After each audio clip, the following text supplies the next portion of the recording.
ආරක්ෂිත භෝග වගාව ආරක්ෂිත කෘෂිකර්මය පිළිබඳ ක්‍රම සහ ඒ හා අදාළ තාර්කීකරණය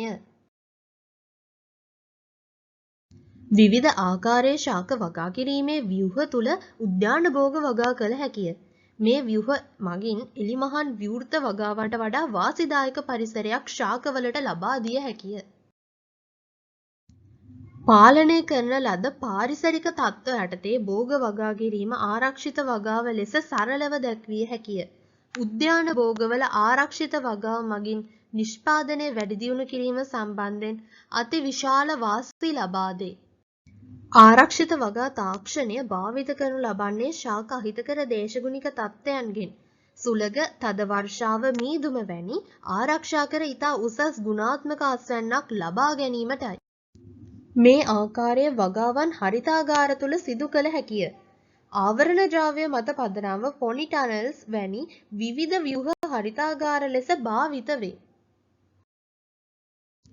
ආරක්ෂාකාරී වගා කිරීම ප්‍රධාන වශයෙන් භාවිතයට ගැනෙන්නේ නරක් විය හැකි උද්‍යාන භෝග, උදාහරණ පළතුරු, එළවලු සහ විසිතුරු පැළ ආදිය වගා කිරීමේදීය. ශ්‍රී ලංකාවේ ආරක්ෂිත වගා ක්‍රමය යටතේ වගා කරන ශාක සරලම ආකාරයේ හරිතාගාරයක් යනු ආලෝකය තුළින් විනිවිද ගොස් ශාක කරා ළඟා විය හැකි ද්‍රව්‍ය වලින් ආවරණය කරන ලද ව්‍යුහයකි. වර්තමානයේ උසස් තාක්ෂණයත් සමග උද්‍යාන භෝග කර්මාන්තයේදී පහසුකම් සපිරි නවීන හරිතාගාර ඉදිකර ඇත.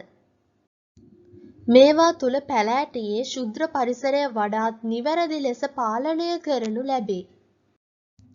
පොලිටනල්ස් ඇතුළු හරිතාගාරවල වගා කරනු ලබන ශාක, ස්ට්‍රෝබෙරි වැනි පළතුරු, බෙල් පෙපර්, තක්කාලි, සලාද පිපිඤ්ඤා සහ සලාද කොළ වැනි එළවලු, කානේෂන්, රෝස, උඩවැඩියා වැනි විසිතුරු පැළ